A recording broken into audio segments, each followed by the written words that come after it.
Welcome to Comadres y Comics. Comadres y Comics is a podcast hosted by 3 Latina women. We highlight the Latinx presence in the comic book industry as creators, characters, and fans. Join us as we talk chisme, comics, fandom, and beer. Hello and welcome to a new show of Comadres y Comics. This is episode 284. We are your hosts. I'm Sarah. I'm Kristen. And I'm Jen. Welcome back, everyone. We're very happy to be back. Hi. Thank you for sticking around. So we're back and we're recording late, so we're just going to get right into it. What is your chisme de la semana, Kristen? Well, I heard on the streets that the CEO of Barnes & Noble has made an official statement to say that he has no problem selling AI books in his store, in his stores. What the fuck is going on? Yeah, he said as long as it's not pretending to be something it isn't, quote unquote, he's fine with it. So basically what he's saying is as long as the book says it is AI created, he has no problem selling it. And as long as the readers want it, then he will carry them in his stores. So now, what am I don't go to Barnes & Noble's anyway. I went once. I do. I went once for the first time in a very long time because the Barnes & Noble that used to be downtown Santa Monica closed down a while back and then barely just reopened, much smaller on the actual promenade. And I went in there and it was really nice, really cool stuff. I don't read books without pictures anymore, so I didn't buy anything. Eddie did. I don't know if he's reading it or not, but I bought something that wasn't even a book. It was like a little thing to plant, to grow flowers that attract butterflies. Because I always have cool stuff like that, and stationery, and pens, and calendars, and I always like to be in that area of Barnes and Nobles. But now I'm torn. Like, what am I supposed to do? Support your local bookstores and comic book stores. Right. That's true. Jen has a point. Absolutely. Yeah. Damn, that's really sad. What is the world coming to? I feel old now when I'm like, what are people thinking? What is the world coming to? How dare they? Like, I feel so old saying that. But Look, no, honestly, I saw on Twitter the other day, or X, whatever the fuck, that the freaking Pope made a post / like seminar thing about being anti-AI, and I was just all like, this can't be my life right now. Really? Yeah. It's crazy. It's Wow. crazy. Yeah. Interesting. Very interesting. And I'm like baffled that right now me and the Catholic Church are on the same side. Truly, what's the saying? Strange times. Strange times. indeed, that's just insane. I don't know. I'm still very reluctant on this whole thing. I don't you know what I don't even like to do when I'm like sending an email, you know how it autofills what you might say? Yeah. I don't even use that. Like, because no one does, because let's be real, writing an email isn't that hard. I'm like, you're not gonna autofill for me. I know what I'm saying. I know what I want to say. I know what I want to misspell. Fuck you, AI. Exactly. The funny thing is that they're so silly. Like it sounds like a third grader wrote it. Like the AI responses. And the other day, I was doing something. Oh, I was looking something up on Google and I took a picture of it and the AI responded and it was like, and it's on Google, you don't have a choice. It just comes up and it's the first response. It'll say AI. And it literally, like, I was trying to figure out where this book was from. So I couldn't find it on eBay. So I was trying to find it somewhere else. So I took a picture of it. And the AI just basically restated what it saw. And I'm like, motherfucker, I can see that too. I need you to tell me where it's from. Yeah. I can read AI. Like, it was, read. So it's like, that was the perfect example of how AI just regurgitates what it's given. It doesn't have any kind of like information that was useful to me. Or actual complicated thought processes that mimic the human mind. Yeah.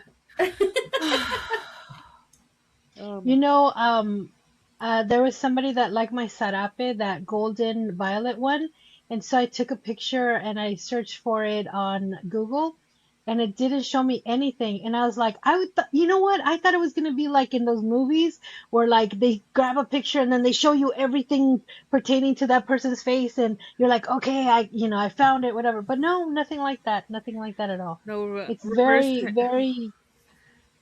I I was think gonna it's say, very, yeah. and yeah. I was gonna say, But reverse image search is not what it used to be. that's crazy.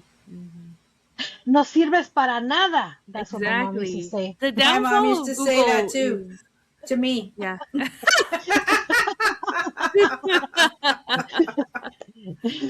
Oh, yeah. Yeah. Oh my Oh my god. gosh, that's crazy. That is freaking crazy. I don't know, man. I mean, I know it's his business, and I guess I don't know.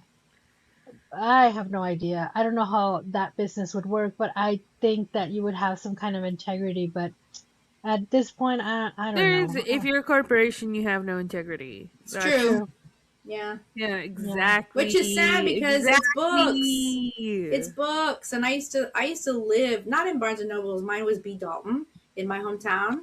I didn't have a Barnes and Noble, but like when I went away to college, the Barnes and Noble was huge. They're always big. The one here in Torrance is 2 stories, and used to sell music. Doesn't anymore. But just you could go in there and just spend all freaking day just looking at books, looking at music. Now they have a Mhm. toy section, and they always have like cool sciency like uh, toys and stuff. So yeah, I guess I just will Sad. continue to not go to Barnes and Noble. For the best. It's I mean, I already go to like a bunch of indie stuff. Like Barnes and Nobles was convenient and I liked it, and it had a cafe inside of it. But Yeah, I can, yeah, I I mean at the can same find something else. time, like there's so many other artists and creators and stuff that have their books in there that took time and wrote their own stuff. So that's what I'm saying. Like it's like when someone gets canceled, like when what's his name from freaking Sandman got canceled, and then the entire show got canceled, and all the actors and all the crew and everything, they all lost their jobs too and paid for his mistakes. So indeed, indeed.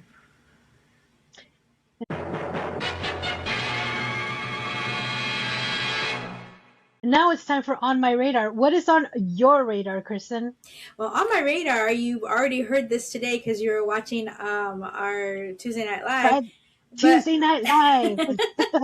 but on my radar this week is another surprise book from DC. A surprise being that it's a surprise to me that I read a DC book and that I actually really, really liked it. And I am now bringing it to you as a recommendation.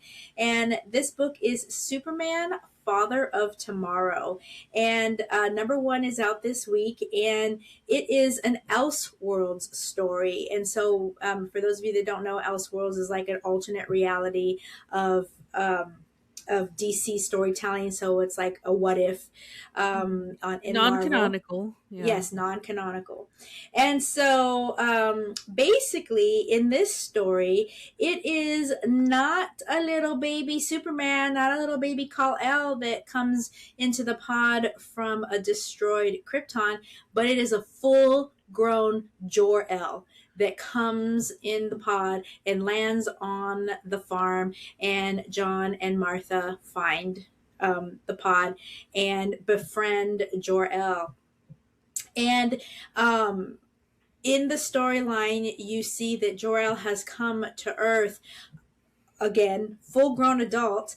So that means he's brought with him all of his life experiences on Krypton, and he was a very established scientist there. And so he has brought with him not only his superpowers, as we know that his son had when he came, but also all of his technological and scientific knowledge. And so he is able to really help John out on the farm. He makes all these like interesting, intricate scientific upgrades to like the tractor and the farmhouse in order to like process the crops and stuff like that. And there is a part in this number one where he really wants to help out medically because he can see that something happens, and he can see that the medical advances are far behind obviously what Krypton has, and he wants to try to help, but the doctors and the nurses and everybody are like, who are you? You're just a crazy raving lunatic and you can't be in here. And that really weighs heavily on him because he's not able to save the person that is in the hospital. So I really, really, really enjoyed this book. There are not many Superman books that rehash and retell the story that interests me, because we all know the story of the little baby coming and growing up and, you know, becoming Superman. But this is a lot different. John and Jor-El, instead of being an adopted father, he basically sees him as his brother. He's his adopted brother, and he refers to him often as my brother. So this is a 5-issue miniseries. Again, it's releasing on May 27th, and it's written by Kenny Porter, and the art is Danny Earls. I don't recognize either of those names, but the art was amazing, and I really, really did enjoy the storytelling. So I am looking forward to learning more about this new, quote-unquote, Superman in this new series. Well, that only reminds me of The Red Sun, which was an amazing story. There was also Elseworlds, and it was just, man, one of the best Superman stories I've read. One of the best So selling ones too. I'm sorry? Superman Red Sun. Yeah. Yeah. But I'm like really interested in reading this iteration. That'd be super freaking cool. I mean, I would imagine with this X-ray vision, he could see what's wrong with the person and then diagnosing them right away, but then being too late to save them. That's gotta be kind of a cool kind of storyline. So that's pretty interesting. And it's 5 issues, so you'd have the whole story in your hands right away. Yep. Cool. Cool beans.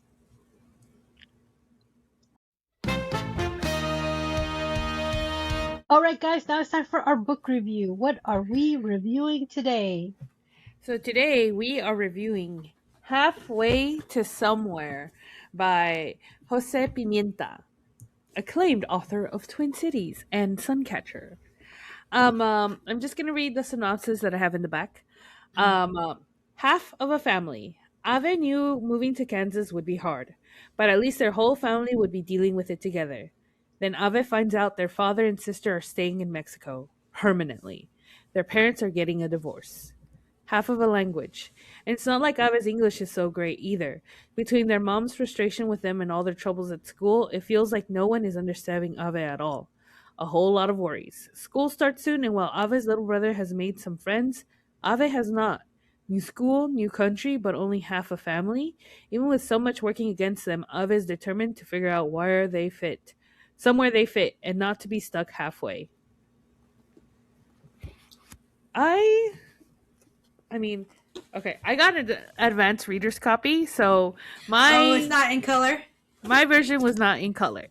But I think this allowed me to definitely read it more and pay attention to the words more. The artwork by itself in the grayscale was really good.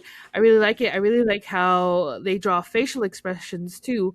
I thought Ava's expressions as and like reactions and just like the things that they were doing were very very tween, very like just starting to like get frustrated with the world and their place in it and stuff like that.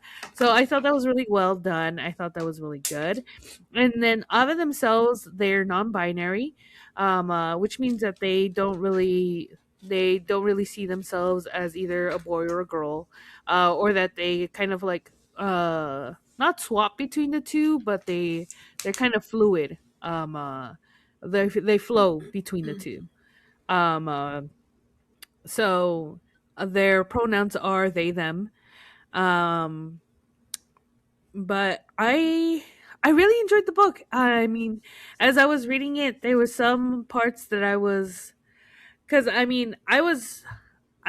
was born here in the United States, but I was also the firstborn here. So Spanish was my first language, and I still will like tell people like my first language is Spanish, even though I know that the Spanish that I speak is very one kind of stuck in a level that I'm not happy with. I want to say I'm fluent, but I'm not really. I can read Spanish, but even when I'm reading it, sometimes I know I'm not as fast. I know that there's vocabulary that just goes over my head, but it is uh comforting to me, and sometimes I even think in Spanish instead of in English. It's like my brain flows between the two, and I believe I was in ESL up until the second grade. And just everything about it, I can still remember my mom taking me to kindergarten.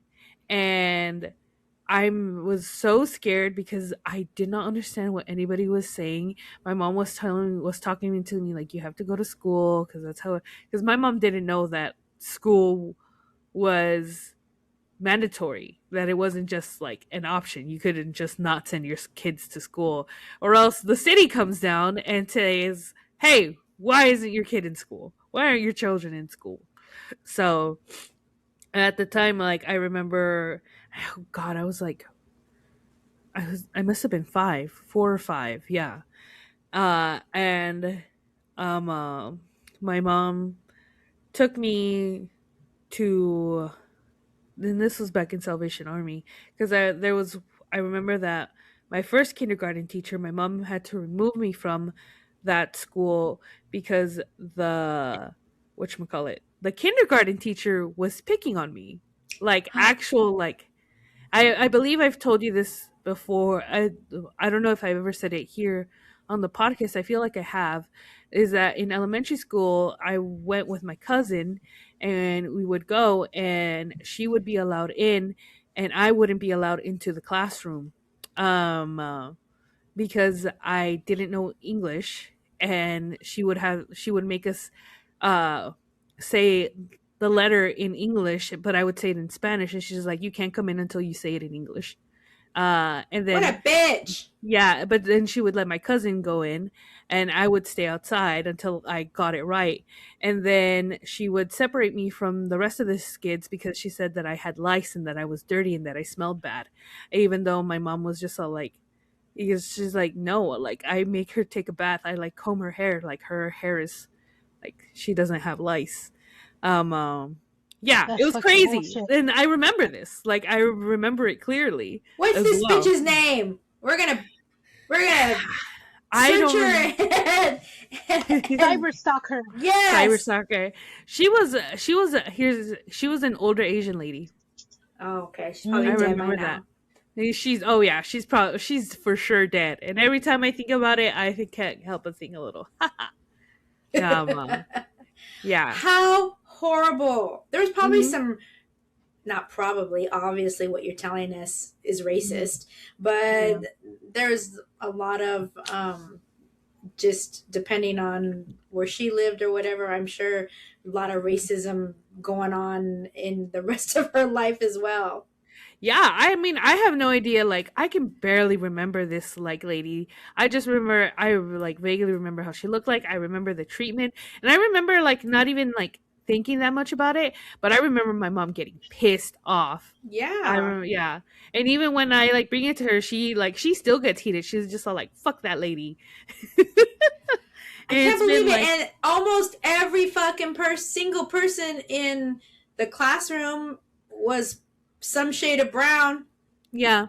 And I don't even know what her beef was with me, because I mean, and my cousin was lighter skinned than me.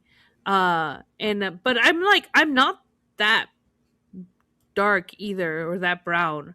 Um like, I don't know what her deal was with me. And it was like an inner city school, so it was a Yeah. predominantly black and brown. Yeah.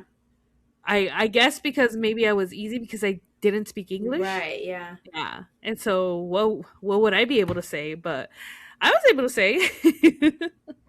And I guess also Wow. because my cousin also confirmed it as well. Mm-hmm. Whenever she'd be like, "Yeah, like I can go in," but she also spoke English better than me. Uh so yeah. So basically I remember that, and that was me being like born here. But I was raised on only Spanish. I only knew Spanish up until I was like 6 years old. I know this because I was like I said, I was in ESL until I was in second grade, and then I don't know, something just finally clicked in my brain and I understood English. Um, and it's hard. I remember not being able to make friends, like vaguely, but I could understand what the teachers were teaching, so I was good with doing like my homework and assignments. But after that, I don't know, I was just really quiet and shy, and I didn't really like talking to people. And I guess that really like kind of affected me for a pretty long time. But as I was reading this, all I could like I just would just remember those experiences, and I'm just so like, damn, it's kind of fucked up. You know, the the part of the story where Ave eventually does make friends and is Mhm. sitting at the table, and is, talking to them and stuff. I thought that was it was really cool that she found people who were so accepting and very open, and a lot of them were also Latino, but Mhm. one didn't speak any Spanish at all. Another one only spoke Spanish to their grandmother.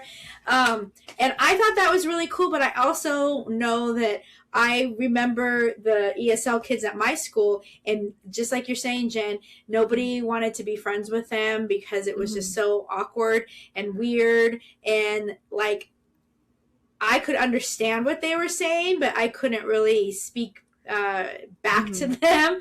So, Yeah. but they also would be very, like they would all stick together. So Yeah. it would all be just them in the corner. And so I was like, Jose wrote this really nice group of friends that Ave could depend on and be with, and lucky Mhm. her, but I know that that's not realistic in a lot of situations and a lot of cases. Yeah.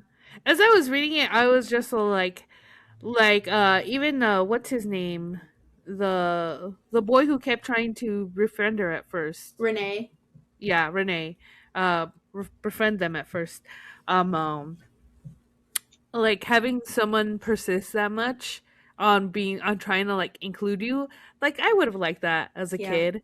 I remember I had to it wasn't until I want to say high school that I and then I was by then in my emo phase, that it was then I was just like, you know what, I'm just gonna find my group of weirdos and stick with them.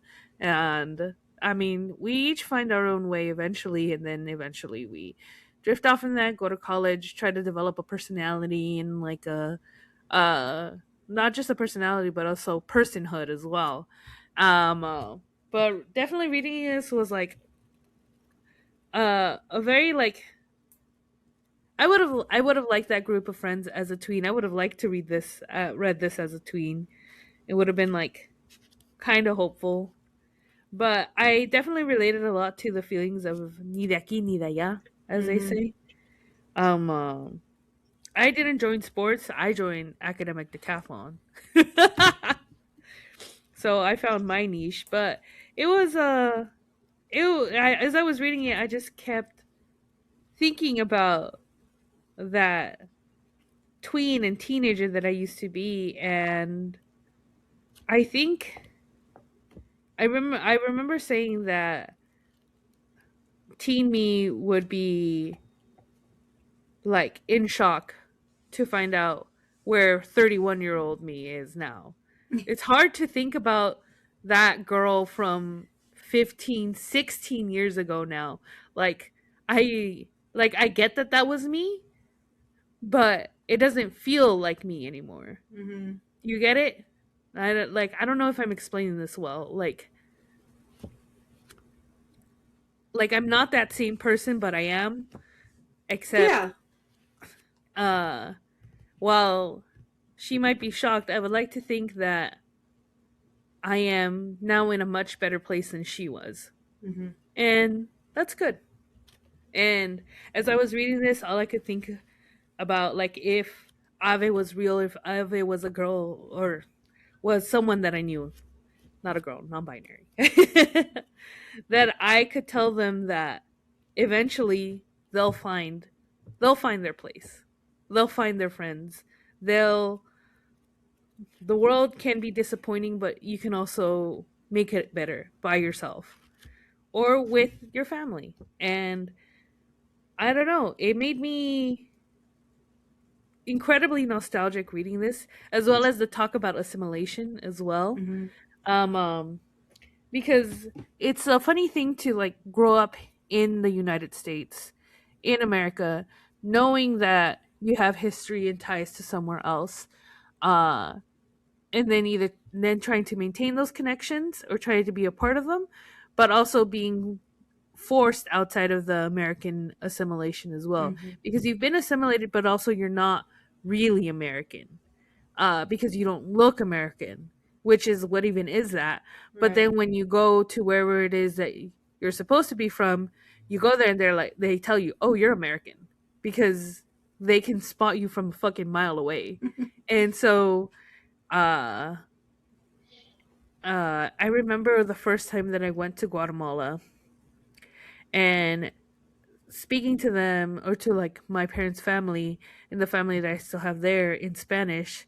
And first of all, them telling me, wow, your Spanish is good. And then being like, why do you talk like a Mexican? And I was like, I don't know.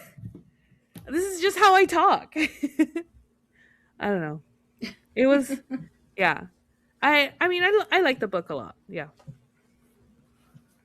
Well, it's funny you should say that because while I was also reading the book, I remember when I went to Mexico and it was like the first year that I was a little bit older, so I must have been like, I don't know, 12, 13.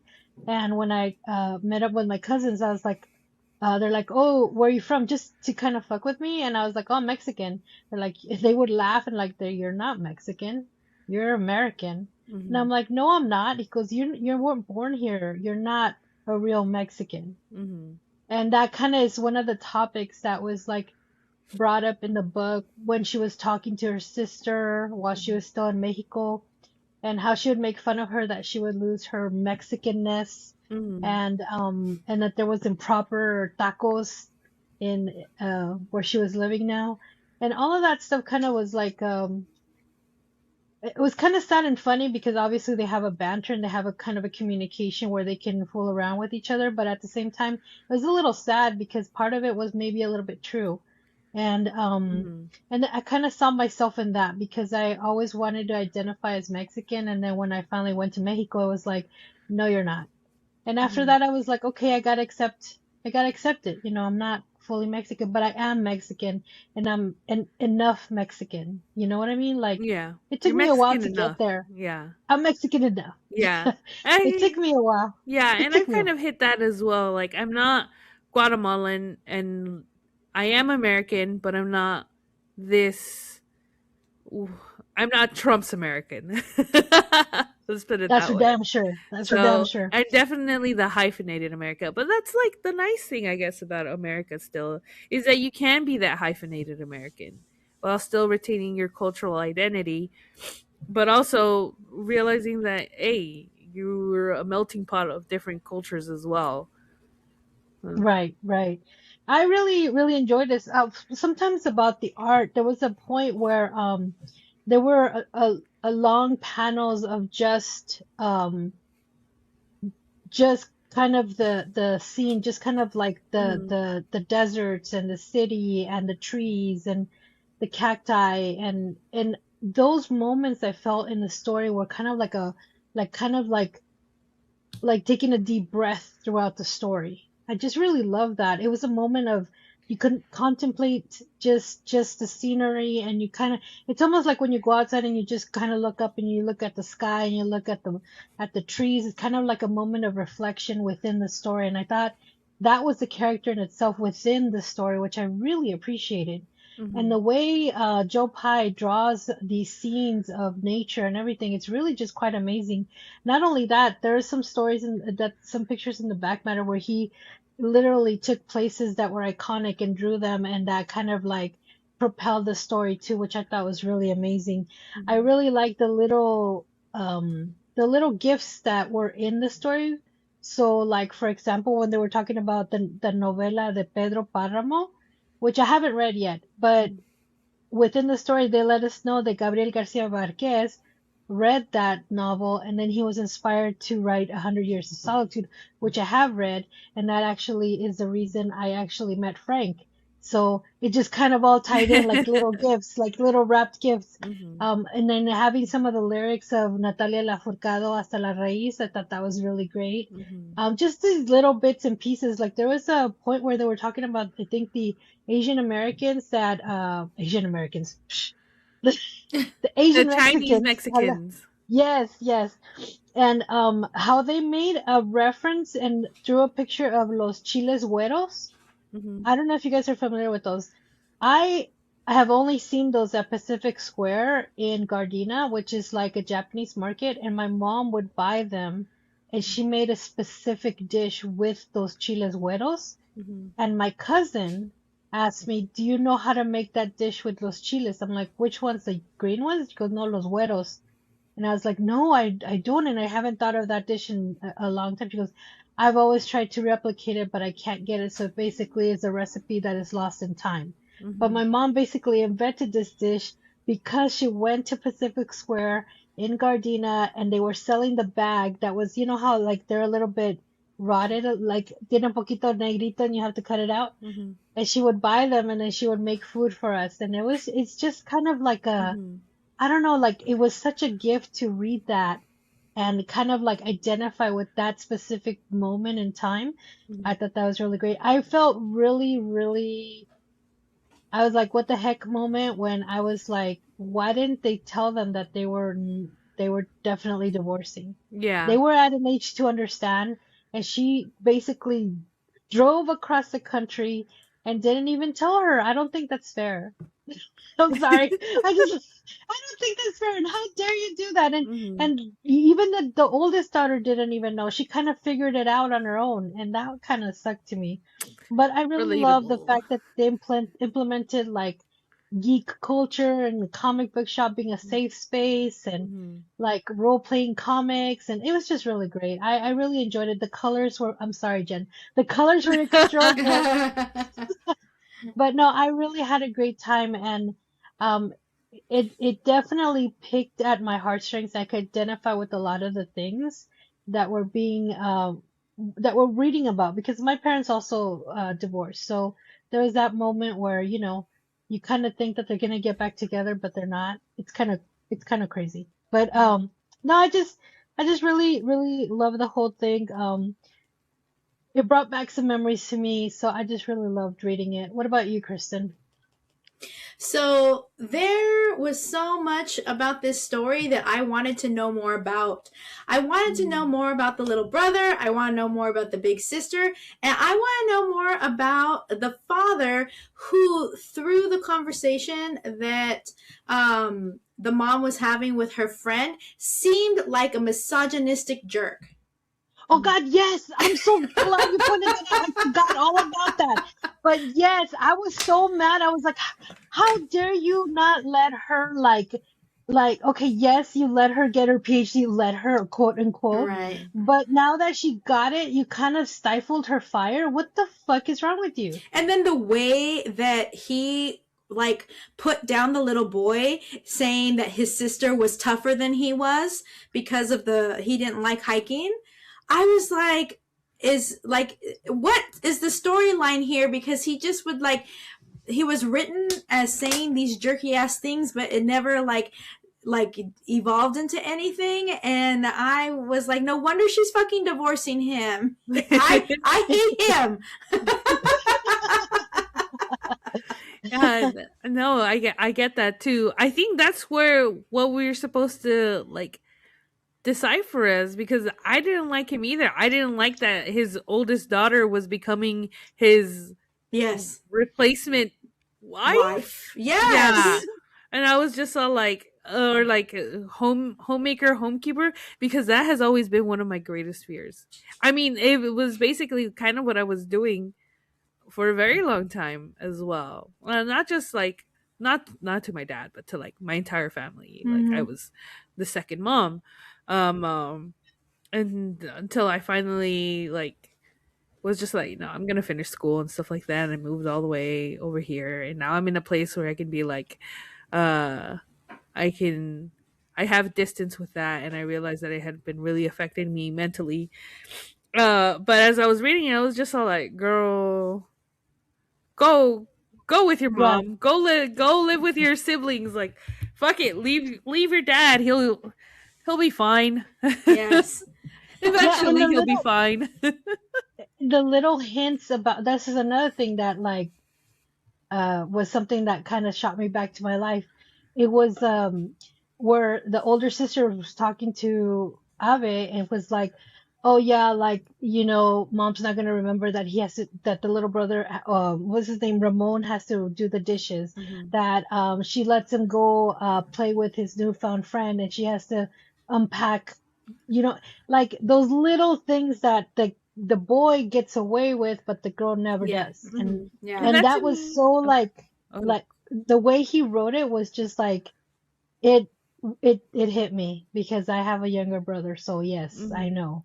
And like I think because we're like older, we can read between the lines more, and definitely there was both complicity between the mom and the father between one gender roles. And we were told in the beginning of that, like there is a letter to the reader in the beginning of the book about how this is an exploration of gender and the role that plays in family, and specifically like Mexican families, as well as the whatchamacallit, the place that Ave takes in that as well. I did not have that in my book. No, you didn't? No. Was it only in the advanced copy? LMAO. Let me see. Hold on. Right here. Yeah. In the beginning? No. Yeah, like this was quite literally page 2 for me. No, it's not in this book. LMAO. I ripped it out, and I'm just kidding. No, I didn't. Well, Joe Pie, you should probably add that in there. And I mean, there's back matter here, and I did read the author's notes and the acknowledgments, the author's note, but it didn't. I don't recollect what you're saying. Yeah. Okay. Well, in the advanced copy, there's a letter to the reader or to whoever's supposed to be reading it about what the exploration of the book is. And I guess that's really, that's how I went into the book, seeing it. And so seeing like, there's the dad who's traditional masculinity, machismo, and all that stuff. There's the mom who, while she has her PhD, still subjugated or still upheld. not subjugated, still upheld these traditional values and stuff like that, even though she was like a PhD and stuff like that. But these are values that obviously she held important and was trying to um perhaps not impose, but definitely had expectations of Ave to uphold as well, or that maybe she didn't even mean to uphold, but because they're so ingrained in her, she was upholding no matter what. So and I'm gonna be real, I didn't like that little boy. I didn't like her Me brother. neither. I didn't. Ray. And I know, like, he's Right. like, what, like 6 years old or something? I don't give a shit. I didn't like that brat. I'll say it. I mean, he definitely was aware of what he can get away with, Yeah. and that just made him an a-hole. Yeah. And and it was interesting how they also talked about like how the eldest daughter was born in Mexico, and the husband also was born in Mexico, and therefore they couldn't travel up. And I guess that made it kind of like easier for them to say, "Oh, we're just doing a trial separation," when it wasn't that at all. They were getting No, divorced, they were getting period. divorced. Yeah. Yeah. It's permanent. And that was Mhm. another thing, because when I read that as well, I was angry. I was angry with Ave too. Like, not with her, but like along with her. Like, I was just like, why didn't you tell her? Like, this is already being like tween teen is hard enough. And like, I get the whole like, no, we don't want to tell them. I get not telling the little brat because he's like 6 years old or whatever. The little You know his brat. son. Yeah, that he's 6 years old. I and think he'll he's more probably than throw a 6 fit. because he was starting second grade. I think he was 10. 10, Oh whatever. yeah, something like that. Yeah. Yeah. No, 10 is 5th grade, I think. No, Yeah. I was 12 in 6th grade, so 5th grade 11. Yeah, Jen. So I also am I was a little bit disjointed when I was reading the story because Sarah, you mentioned this actually about how there was breaks in the story and it would take you to like a memory. It took me, and it was just probably my denseness, it took me a while. There were no cues that we were going back. And so I was like reading, I'm like, wait a second, we were just right here and now we're over here. What's going on? So it was a little... Now we're hiking. Yeah, it was a little bit jarring the first couple of times, but then I was like, okay, I see what's happening. So when it happened again, I got it. But I actually really enjoyed the multi-layer storytelling. Everybody had a story. We had the misogynistic jerk. We had the misogynistic little 10-year-old brat who we don't, in his defense, he was just like... he was gaining from the cultural mores of being Mexican and didn't really even know it. And the mom, even though, like you said, she was fighting against it, she was standing up against her husband, saying, no, I want my PhD, and no, I want to teach in Kansas, all that stuff. She still was instilling those things into the boy. Like, she would only make Ave go with her to make dinner. And then, there was, like you said, some dishwashing involved, but Ray would get out of it. I really liked the part of the story where Ray's assimilation was put up right up against Ave's like not wanting to assimilate. She didn't want to lose her Mexican part. And so having that up against her brother's, like wanting to change his name from Ramon to Ray, wanting to go and participate in like the local neighborhood parties and stuff like that. Whereas Ave was like, no, I don't want to speak English. I want to keep my culture. I want to keep my history. I want to keep my family, because to her, it felt like assimilating was forgetting. And even the older sister was like, oh, Ray, he's going by Ray. He sure did assimilate faster than what I thought he was going to. She didn't say that. She said something rude. I don't remember what it was. So we have that. We have obviously Ave with her friend group, and her friend group has their own stories of assimilation. And one of them, his stepfather or father was German, or mother, I don't remember now, but stepdad was learning German. And so that was just another thing, added layer of just all these different ways that culture and language were important. And it's important also to mention that linguistics was the mom's thing. She was a professor. She was a professor in linguistics. I can't say it. Linguistics. You also got because there was no Spanish speaking students for the most part. You see how Ave was always picking out the workers at school, at her school, at the cafeteria, her mom's school. She would always speak Spanish to the workers, and I think it made her feel like more at home, that she wasn't losing that part of her.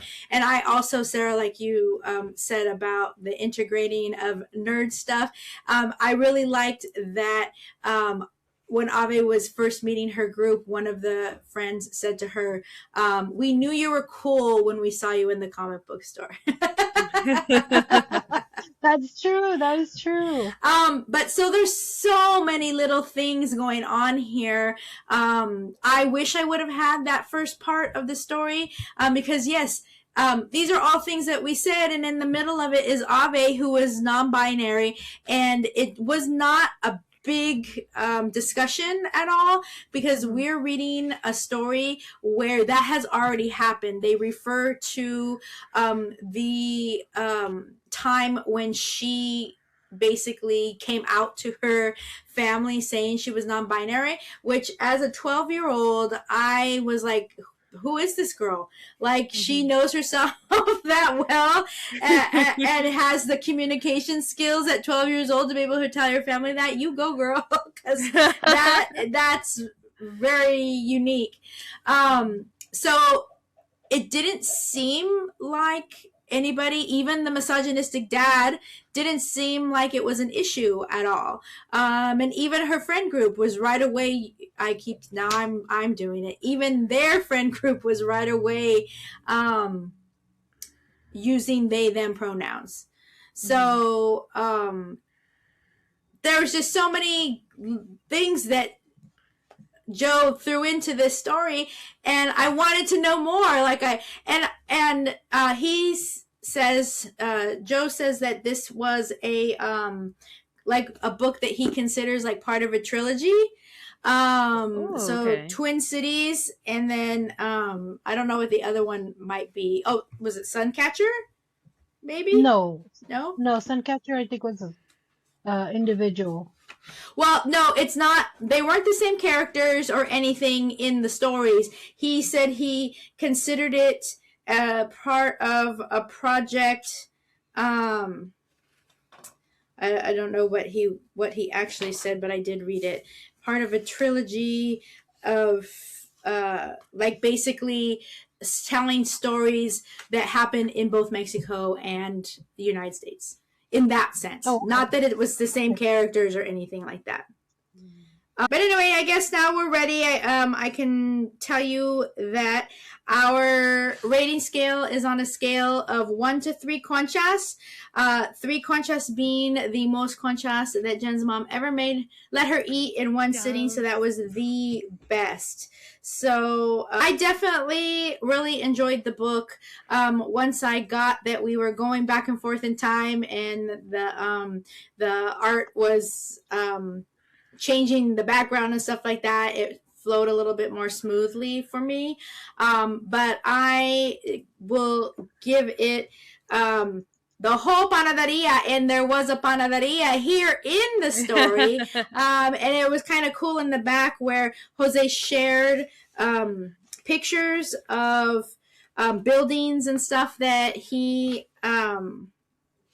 used to draw in the book. He used them as models, and there was a panaderia La Montaña that he used for the book inside, and it was cool. He did a really great job. It looked just like it, so I thought that was cool. So the whole panaderia La Montaña for Halfway to Somewhere.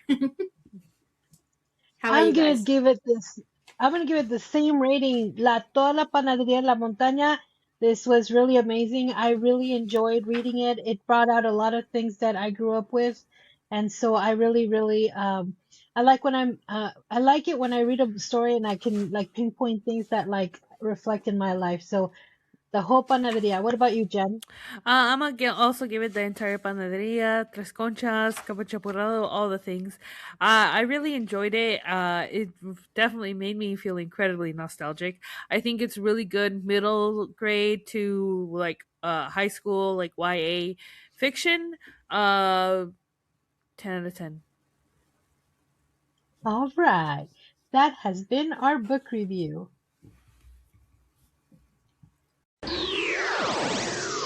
And now it's time for En la Librería. Jen, what do you have for us today? So today I have for you Total Recall of the Heart, issues numbers 1 and 2. Fight Club meets the Matrix in this debut cyberpunk comic series set in dystopian London. So, I'm just going to read the synopsis of the plot that they have here. They also have some review quotes from like Kieran Gillen, Zoe Tunnel, Dave Cook, Brandon Stein, Broken Frontier, and Al Ewing. The plot. When Skunk wakes up with a mind full of memories that no one else shares, sure, it could be the after effects of a 4-day bender. Or the world as he knows it is an AI constructed virtual prison designed to break his spirit and uncover his next move so that the Secret Service can stop him for good.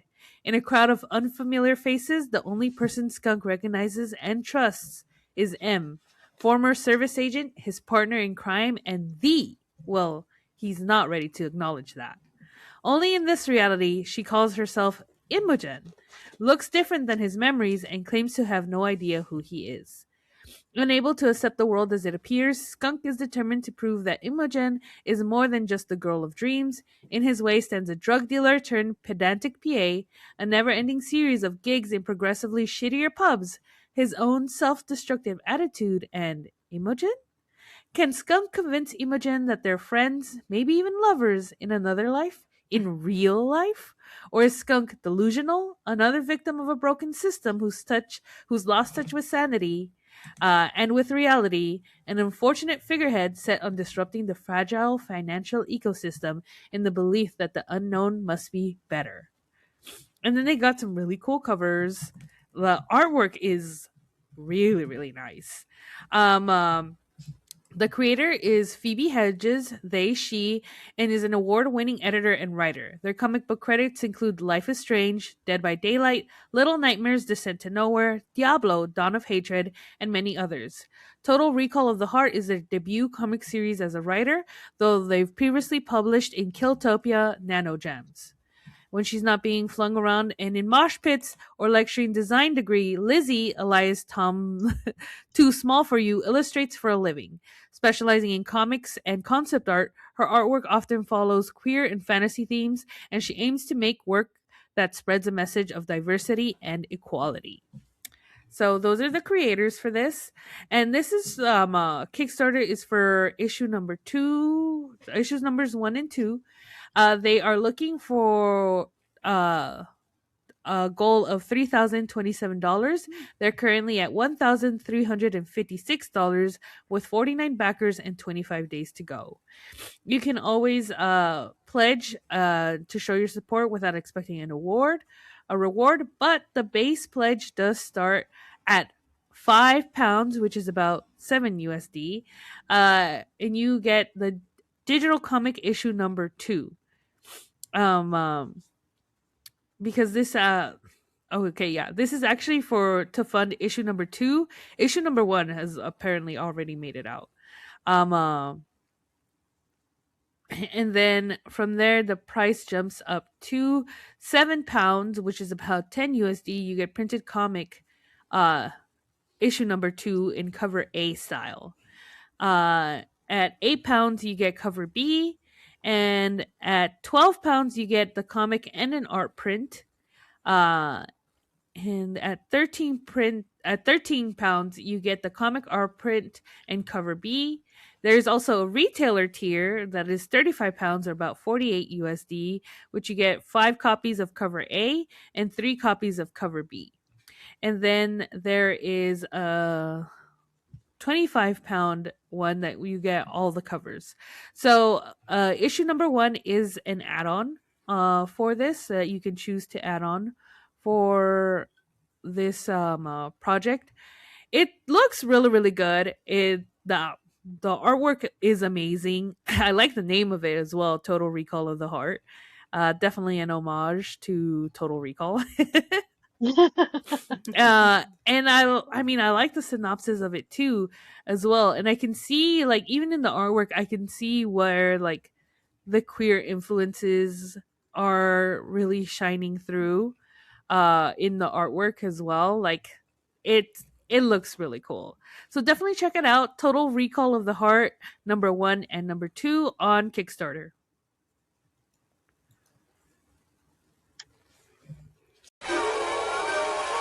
And now it's time for Juntos y Fuertes. What do you have for us today, Kristen? So today I have for you a brand new announcement. Just got announced on May 22nd, and you might recognize this project because we read and reviewed it back in the day when it was only available digitally.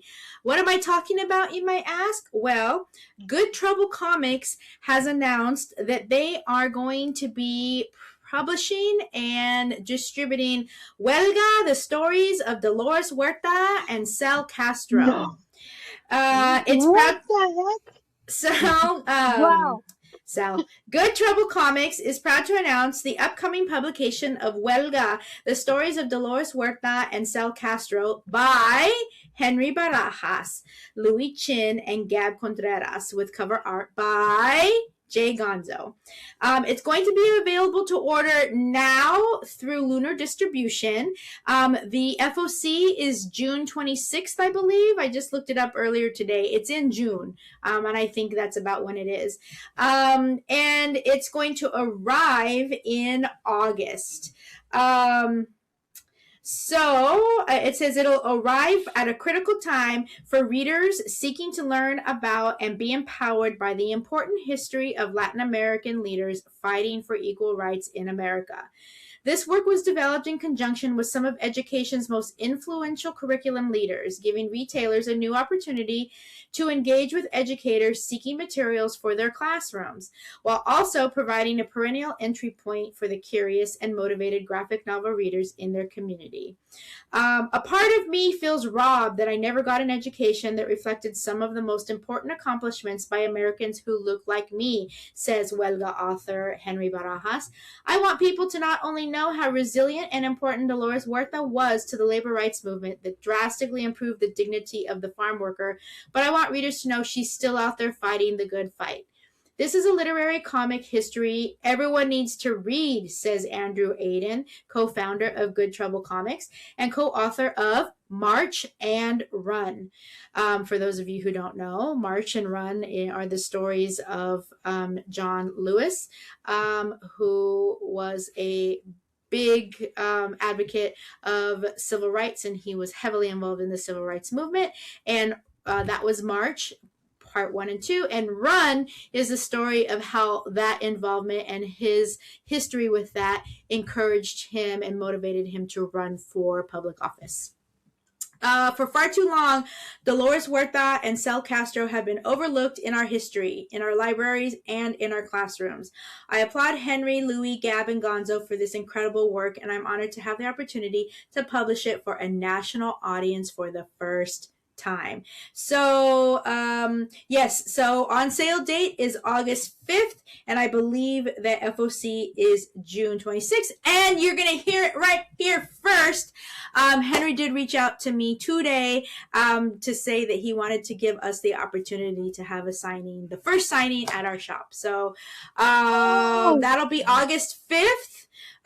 Because that is the release date, and hopefully we get all kinds of people with it on their pool, and then people will be able to come that Wednesday to get it signed. And if you can't come, we'll get it signed for you and give it to you. But definitely amazing story. Reread the Dolores Huerta story. We didn't get a chance to read the Cel Castro, but both of these together in one publication is amazing, and I'm so glad that it is going to be in print.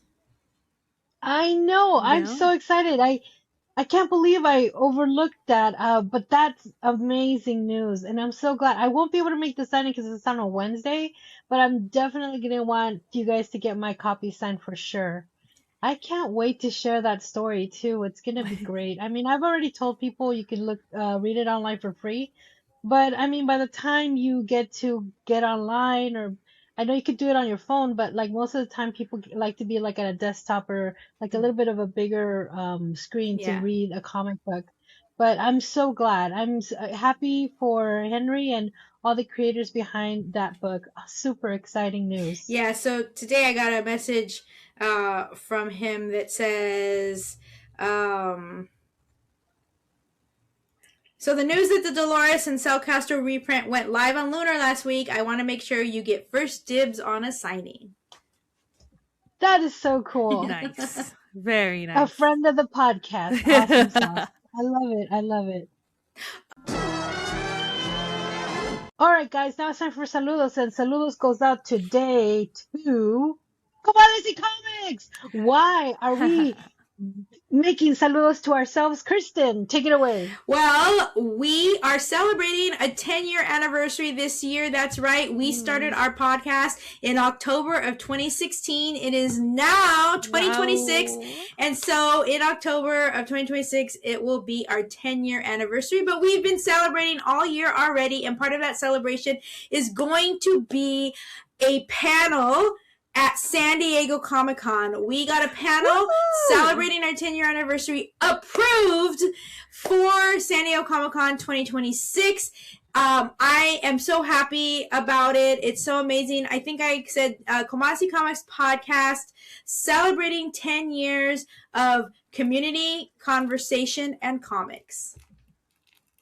Oh my God. Killer title, so by cool. the way. Ugh. Love it. We're so awesome. So hopefully you guys, if whoever's out there that's going to be at San Diego Comic-Con this year, please do make sure you follow us on our social medias for any announcement regarding the time, place, and date that our panel will take place. Thank you so much. For all of you guys, we couldn't have done this without you. I'm so excited. It's one of the best news I've gotten in a while, so it's definitely just time to celebrate. Awesome sauce. I'm so excited. All right, guys, it's now the end of our episode. Where can they find us? As always, you can find us on our website at comadresycomics.com, where you can find links to all of our socials and also some of our past episodes.